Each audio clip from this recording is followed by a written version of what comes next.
Hai, Assalamualaikum warahmatullahi wabarakatuh. My name is Aisyah binti Zawawi, matric number 2017662 from Group 3. For this task, we are assigned to present Case 1. A 75-year-old and obese woman was brought to an emergency unit after a fall at home. She was diagnosed with type 2 diabetes mellitus since 15 years ago. She appeared confused, has poor appetite, and urinated frequently. She was also dysphasic and unable to swallow. Investigation showed that her oral mucosa was dry. Lab investigation was carried out. Among others, results show the following. Blood osmolarity is 402.4 mosmol per kg and ion gap 84.4 millimol per liter, blood glucose 72.8 millimol per liter, and she also had hypervolemia. Based on several indicators, she was diagnosed as hyperglycemic hyperosmolar state. As for the treatment, she was given insulin and intravenous 0.9% saline solution. Her serum osmolarity was monitored regularly. Discuss and present the case above by focusing on regulation of body fluid. First of all, what is the meaning of regulation of body fluid? Regulation of body fluid is any process that modulates the level of body fluid that's related to the term homeostasis. Next, homeostasis. Homeostasis origin from the Greek. Homeo means unchanging and stasis means standing. Homeostasis is about any self-regulating process and the maintenance of the internal environment stability that adjust to conditions that are optimal for survival even when the external environment changes. It is important for the tissue and cell to function properly in appropriate conditions. Basically, there are several factors that must be in balance in human, which are body temperature, nutrients such as glucose, salinity, which is concentration of ion natrium and ion chloride, West balance, blood pH, and blood osmolarity. Other than that, there are two mechanisms that are involved in homeostasis, which are negative feedback mechanism, such as regulation of blood glucose, and positive feedback mechanism, such as blood clotting. Bismillahirrahmanirrahim. My name is Muhammad Amirul Danish. For this session, I would like to explain about the condition of patient. Based on several indicators, the patient, was diagnosed as hyperglycemic hyperosmolar state. Hyperglycemic hyperosmolar state is manifested by marked elevation of blood glucose and hyperosmolarity with little or no ketosis. There are many causes that lead to these situations. For example, certain medication, unadherence of therapy, undiagnosed diabetes mellitus, substance abusive and coexistence disease. In child and adult, HHS, hyperglycemic hyperosmolar state, is present often when type 2 diabetes is diagnosed, who the patient can still produce the insulin. Physical findings found that dehydration and neurological symptoms ranging to lethargic coma. Another external situation that related with this case is also known as diabetic ketoacidosis or DKA. Typically, DKA develops in younger patients, less 45, while HHS often occurs to the patients greater than 60. Both of these conditions described as distinct entities, but 1/3 of patients exhibit findings both. In the terms of mortality rate, HHS is considerably higher than DKA. That's all from me. I pass the stage to my teammates. So I will proceed by giving explanation about the side effect that gained by the patient. So what is the other side effect gained by the patient is first is unable to swallow. Type 2 diabetes is a disease of the high blood sugar. So rising blood sugar will damage the organs and tissues throughout the body, including those in human's GI tract. GI tract is a series of the hollow organs joined in a long, twisted tube from the mouth to the anus. Many of these GI issues are caused by the nerve damage from high blood sugar. When the nerve are damaged, the esophagus and stomach can contract as well as they should to push food through the GI tract. Actually, some drugs that treat the diabetes can also cause the GI issues. The process of the trouble to swallow is also called as dysbiosis. Another side effect is hypovolemia. Hypovolemia is a decrease in the volume of the body of blood in the body, which can be due to the blood loss or loss of the body fluids. So at the onset of the hypovolemia, the mouth, nose, and other mucous membranes also will be dry out. Other than that is poor appetite. Poor appetite in diabetes mellitus, the body does not produce enough insulin or functional insulin. The cells are therefore unable to properly use the glucose to produce the energy. As a result, the body will break down fat for energy. This further result in the productions of the ketones, which can make the body acidic as well as reduce the appetite. And another side effect is frequent urination. Too much sugar in the blood is extremely taxing on the kidneys, which work to process that sugar. So when the kidneys are not up to the job, much of the glucose will is eliminated from the body through the urine. So that's why the patient have the problem of frequent urination. And another side effect is dehydrated. The process of the urinations also flush out valuable hydrating fluids from the body. So often leaving people with diabetes will peeing frequently. And the last side effect is dyspepsia. Dyspepsia is a condition that will affect the ability of a person to produce and understand the spoken language. Dyspepsia also can cause the reading, writing, and gastric impairments.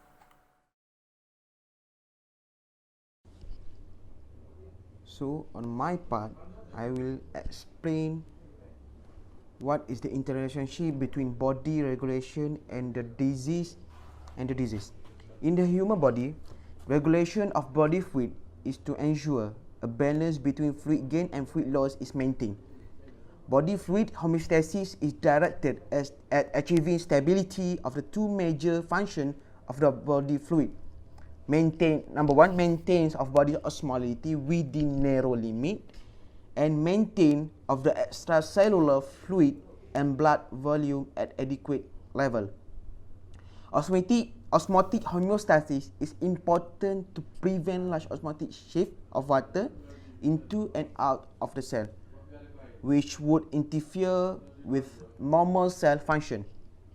So, osmolality and osmolarity are the measurements of the solute concentration that are used for body fluid in our body. In practice, there is negligible difference between absolute value of the different measurement. For this reason, both terms are often used interchangeably, even though they are referred to different unit of measurement. So, osmolarity is defined as the number of ionic species in molarity that has a characteristic range depending on species enzyme. Meanwhile, osmolality is a measure of how much one substance has dissolved in another substance. The greater the concentration of the substance dissolved, the higher the osmolality. So osmolality is often used in clinical situation because it's easy to estimate people body water content by weighing them. So there are three types of osmolarity that we should know. Number one is hypoosmotic. So hypoosmotic is if a solution has a fewer number of solute particle than another solution. And isosmotic, same iso. So the two solution contain the number of the solute particle. The two solution contain the same isosmotic, the same number of solute particle. And number three is hyperosmotic.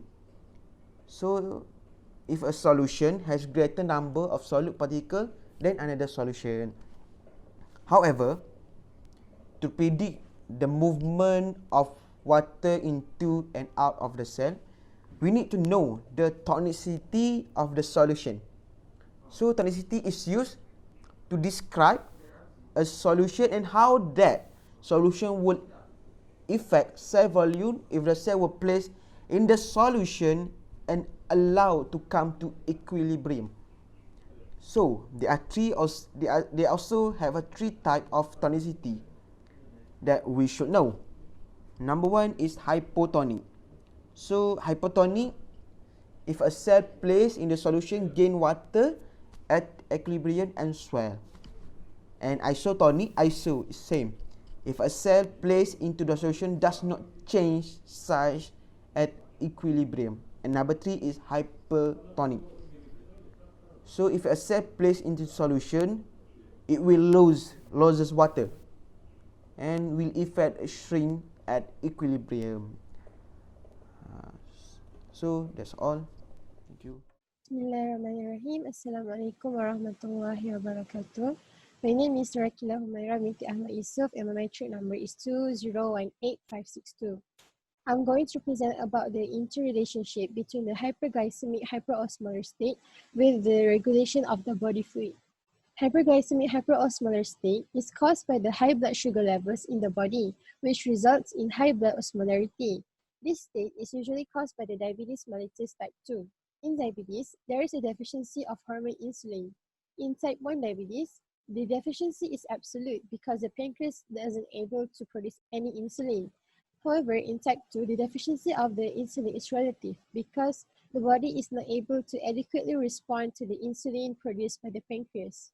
One of the functions of insulin is to pull glucose out of the blood and to help store it in the cell throughout the body, such as liver, which later can be used for energy. Unfortunately, in diabetes, this doesn't occur properly. In diabetes, glucose will build up in the blood, resulting in hyperglycemia. This makes the blood osmolality increase because of the large amount of glucose dissolved in the blood and makes the blood less diluted. Since the glucose cannot be used for energy, it cannot be taken up. This will lead to the hyperosmolar condition in the hyperglycemic hyperosmolar state. Glucose is osmotically active solutes, which means that wherever glucose goes in the body, it will attract the water. According to osmosis, water will move to the higher concentrated area. For example, when the glucose levels in blood increase, the water will flow out from the cell to the blood. This will make the cell shrink and dehydrate. This means that the blood is hypertonic to the cell, as there is a high presence of glucose in the blood. The movement of water out from the cell into the blood is to make sure the concentration of glucose in the blood is relatively constant. Then the blood will move to the kidney where it will be filtered.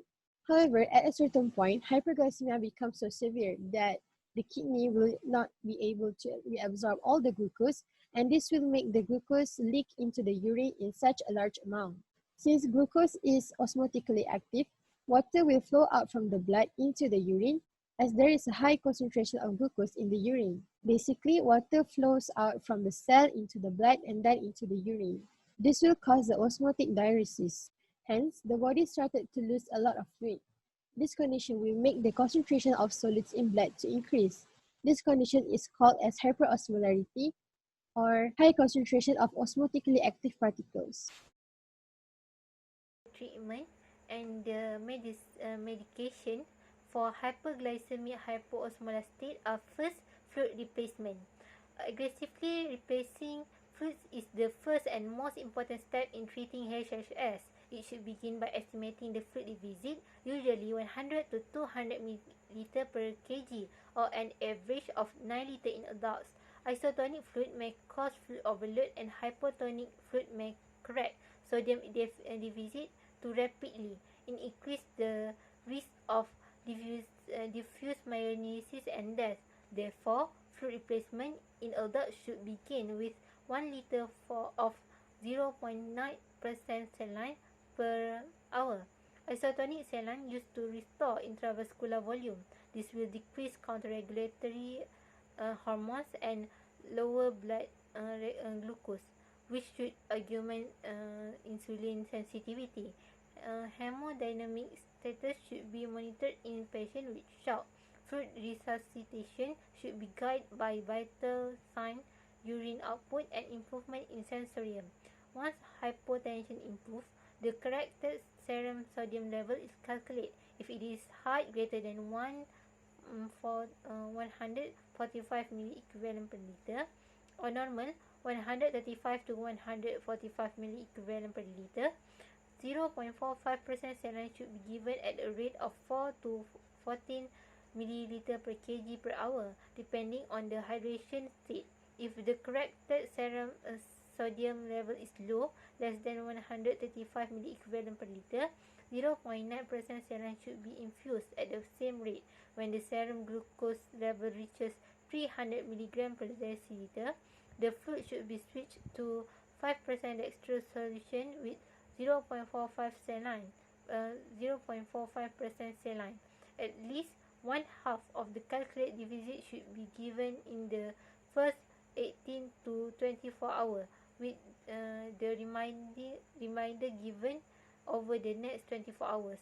Fluid administration alone will cause the plasma glucose level to decrease without insulin administration, a sign of adequate fluid replacement. A plasma glucose level that does not decrease by 75 to 100 mg per deciliter per hour implies inadequate fluid volume or renal impairment. Second, insulin therapy. Giving insulin before fluid moves intravascular water into the cell, exacerbating hypertension and potentially causing vascular collapse or death. In adults, insulin should be started with an initial intravenous bolus of 0.1 unit per kg, followed by a continuous infusion of 0.1 unit per kg per hour until the blood glucose level falls to 215 to 300 mg per deciliter. Another option is to give a continuous infusion of 0.14 units of insulin per kg per hour without a loading dose. If the glucose level does not decrease by 10% in the first hour, a bolus of 0.14 units of insulin per kg should be given, followed by continuous infusion of 0.1 unit per kg per hour. Instead, a continuous infusion of 0.1 unit per kg per hour should be started. Once the serum glucose level falls below 300 mg per deciliter, 5% dextrose should be added to the intravenous fluid and the insulin dosage reduced to 0.02 to 0.05 units per kg per hour, maintaining the serum glucose between 200 and 300 mg per deciliter until mental obtundation and hyperosmolarity resolve. When the patient can eat, subcutaneous insulin should be started or the previous treatment regimen restarted. The last one is electrolyte management. Total body potassium depletion is often unrecognized because the initial potassium level may be normal or high. However, it may plummet when insulin is administered because insulin forces potassium into cell. Therefore, once urine output is established, potassium replacement should begin. Electrolytes should be checked every 1 to 2 hours until stable, and the cardiac rhythm should be monitored continuously.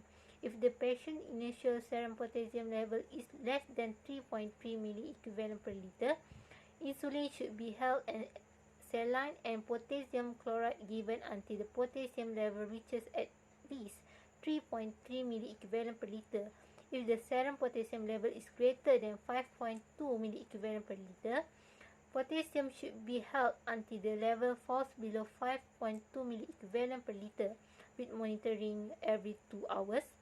If the initial serum potassium level is 3.3 to 5.2 milliequivalent per liter, 20 to 30 milliequivalent of potassium chloride should be added to each liter of intravenous fluid to maintain the level between 4.0 and 5.0 milliequivalent per liter. As conclusion, homeostasis is a fundamental characteristic of human. Its general sense refers to balance, stability or equilibrium. It is the body attempting to maintain the internal environment in our body. Allah has stated in Al-Quran about homeostasis that reflect in our life. Indeed, we created human in the best form. Surah 69 verse number 4. If we see our universe, it's easy to see how perfectly balanced our planet orbit the sun, each in its orbit, and even how balance prevails in the galaxies. Balance and equilibrium can lead to stability and end of the result of the existence of a constant center. So, we must maintain the equilibrium in our life, like world and hereafter, and we will have a balanced life. So, that's all from us. Thank you.